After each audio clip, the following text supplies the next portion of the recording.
Hello everybody and welcome to Outdoors Britain. In this episode we have come on down to my golf course permission to see if we can't bag a few summer rabbits for the pot. I've just been and had the usual quick look round the car park, and there's 9 or 10 cars still there. There is a few people just finishing up over on the main course, but it all looks quiet over this side at the moment. But going on past experience, I'll bet my last pound in my pocket that if we go and walk up to the top of the hill and do our usual safety check, there is bound to be somebody still out there playing golf. So that's exactly what we're going to do. We're going to go and do our safety check first, and if we're good to go, we're going to get out a target, check our zero, which I know is going to need re-zeroing because I've got some fresh ammunition and it's slightly different to the JSB Hades that we've been using. So yeah, I'm going to go back to the Exact Jumbo Diabolos and see how we get on. It's mainly because the Hades, I actually brought them years ago for a different rifle, and I've had them so long that they've actually started to oxidise, and yeah, they just haven't been shooting that great down the barrel. So yeah, I've brought some fresh ammo. Anyway, enough of my rambling, let's get up that hill and do our safety check.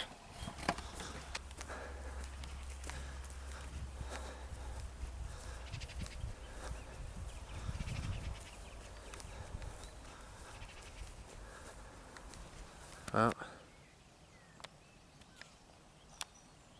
all bar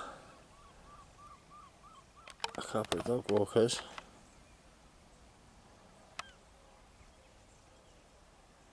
Yep, it looks like we are good to go. So let's head back to the car and get a target out and get set up. See you in a bit. Right, so quick sit rep. The rifle is just about zeroed and ready. I'm just about suited and booted, but it's so warm I haven't actually brought a jacket with me.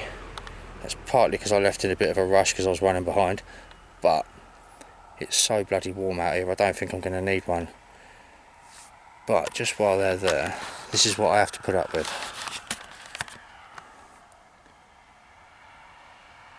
Exactly where those people are walking with their little dogs is exactly where I was going to go and start. And what gets me is people like that, they will deliberately wait until the golf is finished and then come down and walk their dogs like they've got some kind of right to. But the reason why they won't come here and walk their dogs when the golf is on is because the golfers will tell them where to go. Yeah. Oh well, I guess we'll just do our best to stay away from them. Anyway, let's see if we can bag something in this last bit of daylight. So, fingers crossed, and with a little bit of luck, hopefully, the next bit of footage you see will be on the pod. See you in a bit.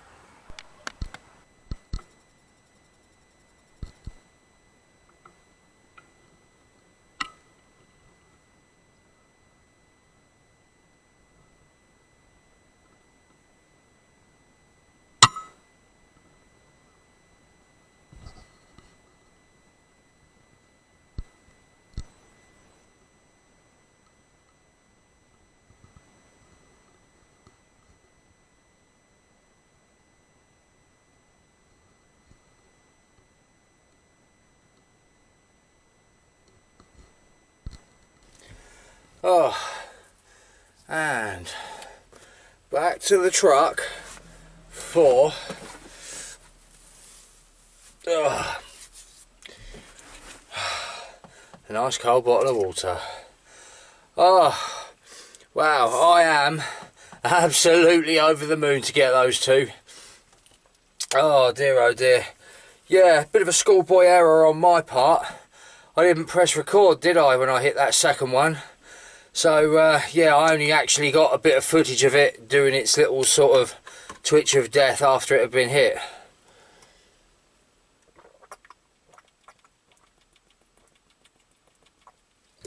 Oh, I can't even remember the last time I managed to get something in daylight. In fact, well, let alone get two in daylight. Yeah. Oh, there could have been a third one, but there's a little bit of windage that I didn't compensate for, and missed him. But it's alright, we'll get him another time. Only it seems the golf club have changed the time their sprinklers go off. Now, before you all laugh, no, I didn't get wet, but I nearly did. And yeah, when I heard it go off behind me, I did, well, let's just say I spun round to see what on earth that was. But yeah, no, so also the PARD battery is sort of empty down in the red. So yeah, I'm going to have this bottle of water and yeah, change the batteries and whatnot. Yeah, and head on out in the darkness. But yeah, I'm really pleased to finally get a couple in daylight. Well, alright, that second one wasn't exactly daylight, but it wasn't exactly dark. It was sort of just on dusk, if you like. That's why the footage quality is a little bit grainy. Yeah. No, going back to me not pressing record in time. Yeah, there would have been a shooting video a little while ago. But, yeah, schoolboy error on my part. I didn't actually press record when I hit the rabbit. And, yeah, it was only one from that shoot. And I didn't even know I hadn't recorded it until the next day when I was at home editing the video. And I got to editing that bit. So, as you can imagine, I've taken the camcorder card out of the laptop, put the PARD card in, and couldn't find it. Yeah, so I had a little paddy and just deleted all the rest of the footage because there was no point keeping it. I can't say, oh yeah, I got a rabbit, but I haven't got any footage of it. Who's going to believe that? I mean, come on, let's be honest. Nobody. So yeah, I just deleted all the footage, and I went to the undisclosed woodland location and filmed that potassium permanganate and vegetable glycerol firelighting video instead. Yes. So, yeah. That's why it's been a little while since there's been a shooting video. I have been, I just didn't get it on camera. Yeah. So yeah, I'm really pleased to get two in daylight this time. I think that definitely makes up for it, even if I missed the first bit of the shot on the second rabbit. Yeah, and that first one I got, I was really pleased to get that, because that was from a spot that doesn't produce many. You only ever sort of see like one or two in that little area that I call it the bomb hole, because it looks like a sort of, or the bomb crater, because it sort of looks like a bomb crater. It's not, it is just a natural formation, but it looks like a bomb crater. Yeah. Oh, so happy to get a couple. So happy. Oh, there's another thing. There could have been a third one in daylight, but a couple of dog walkers with these little white yappy dogs off lead, wandering around like it's a public park. Yeah. See, the thing is that gets me is the entitled attitude.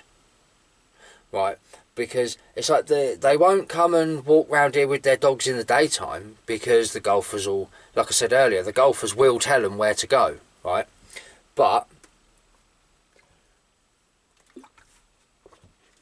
to avoid that, they wait till the golfer's finished, and then they come round when there's no golfers here to tell them where to go, right? Of course, if I do, what do they? Even if I'm polite, yeah, what do I get? oh, a man with a gun had a go at us. Oh, we've been threatened by a man with a gun, and you know, that sort of thing. But I've been shooting here for years, quite literally years now, and yeah, the police, they know every time I come here shooting, and yeah, they often phone me and tell me, well, if it's happened, they often phone me and just say, look, this is what's happened, what really happened, you know, because they already know I'm here anyway, because I always do courtesy calls. Yeah, I've had people phone the golf club, and then the golf club phone me and just say, yeah, look, this is what they said, and then they just ask me what really happened, you know, and I'm still here, you know. See, I'm not rude to people, believe it or not. I'm not actually rude to people, you know, even when I've had dogs coming up really barking and growling at me and stuff, you know. It's probably just as well that I love dogs, isn't it? But no, I am polite to people, you know, and I've tried asking people to go, you know, would you mind please going back to the public footpath because it's not safe, you know. I could be out here shooting any night of the week or any early morning, you know. But people don't listen though, do they?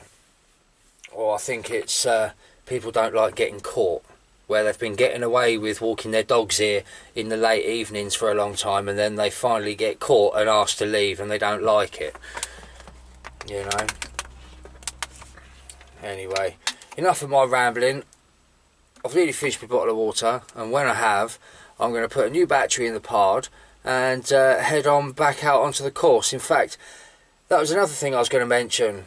This is the first time I've actually walked around with sort of bare arms, you know. I am literally just in a t-shirt, and I've got to be honest, I have been a lot more comfortable without. Usually I'll wear some sort of fleece or a hoodie over the top, you know, just to sort of cover my sort of skin, you know, cover my arms and stuff. But I think I've been bitten by a couple of sort of mozzies or gnats, whatever you want to call them, you know, a little bit sort of itchy and that, but I can live with that, you know. It's not really a big deal, is it? You know, so yeah, I've been a lot more comfortable just wearing a t-shirt. It is still hot and sweaty out there, but it'd be a lot worse if I was in a fleece or a hoodie. So in fact, I might even have a little wander up the far end of the main course and see if there's anything out up at that warren.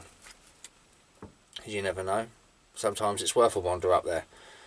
Anyway, yeah, enough of my rambling, and hopefully, fingers crossed, and with a little bit of luck, the next bit of footage you see will be on the pod. See you in a bit.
Wow, well, that definitely paid off heading up to the far side of the main course, because, or the far end of the main course, whatever, as yeah, we managed to bag 2 more. Wow, I can't believe that. We've had a great success for once.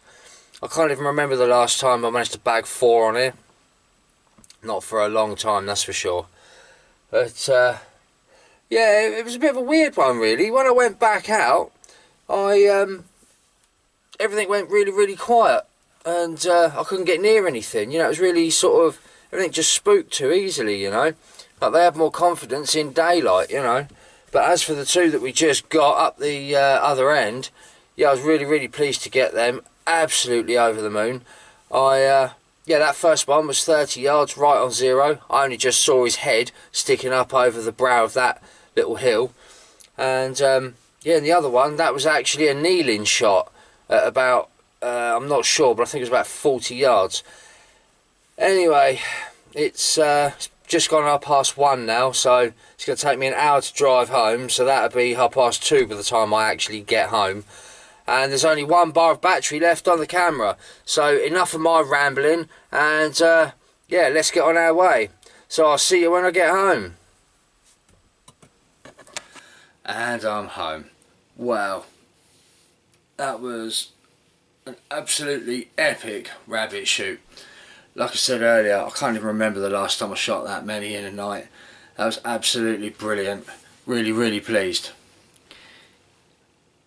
And yeah, those rabbits are now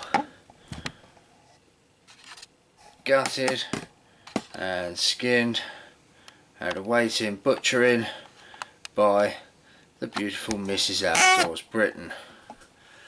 Now, on to tonight's dram. This is a bit of an unusual one this time, because this time we've got Sweet and Sexy, which was created by Mrs. Outdoors Britain as a gift for myself for Father's Day. Now, she hasn't brewed it and distilled it all herself. That's not how it works. Basically, on a website, she went online onto this website, and she basically mixed all the sort of flavours that I like into a scotch. So without further ado, let's pour ourselves a very, very well deserved double into the measurer.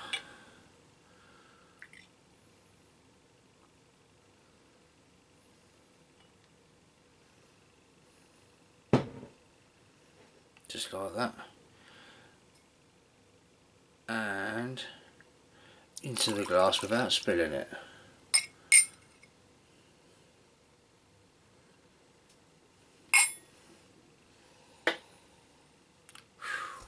It is 46% ABV. Whew, you can smell it. Smells spicy. Well, cheers.